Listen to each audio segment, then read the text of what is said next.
I just did my project on women in STEM, and I wanted to research why women are at such a less presence in STEM fields than males are.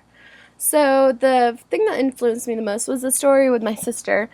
She was always very smart, first since a very young age, and so she definitely analyzes everything differently than the rest of our sisters, and she always had an answer for everything. And so when she got into the STEM program in our high school, we knew that this is exactly where she needed to be.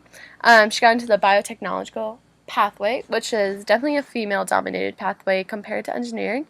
But even though she did that, she is now studying aerospace engineering at the Georgia Institute of Technology. And so she really inspired me to research more on this topic.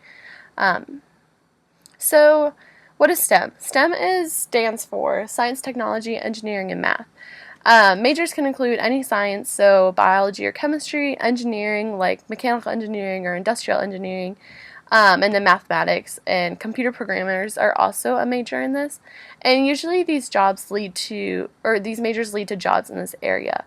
And you can start STEM programs from a very young age in like elementary school, but a lot of high schools have STEM areas. So, some facts about females in STEM areas is that while women received over half of bachelor's degrees awarded in biological sciences, there are far fewer in computer sciences, engineering, physical sciences, and mathematics. And women only make up 29% of science and engineering workforce, which is incredible.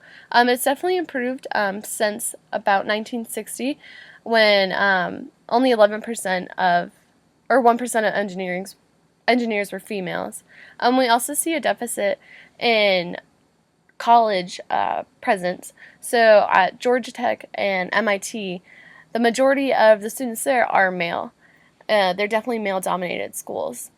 So I definitely wanted some questions answered. So these include how many women have jobs in STEM fields, how many women graduate with STEM bachelor's degrees, and how many women are in STEM programs in high school. So I interviewed my sister for some of these answers. So the first one, how many people graduate in the STEM program with you?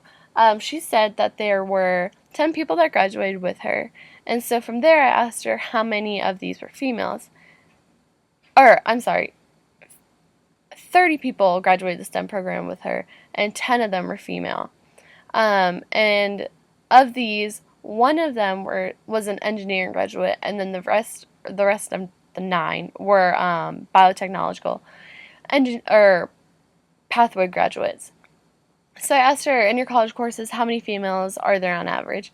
And she said there's about 10 to 40% of the class is female, depending on what class it is.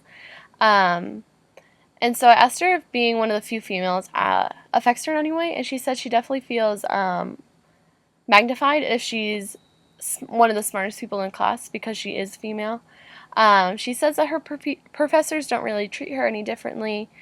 She never really feels mistreated, but she's definitely one to not make herself feel mistreated. And so she says that females aren't represented in some fields just because they have different interests.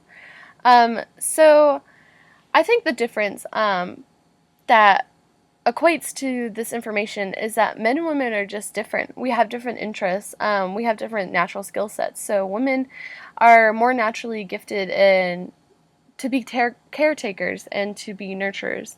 And so this results in them pursuing education pathways and nursing degrees, whereas men have more or advantages of verbal fluency and fine motor skills, which lead them to jobs in areas like mathematics and engineering and computer programming.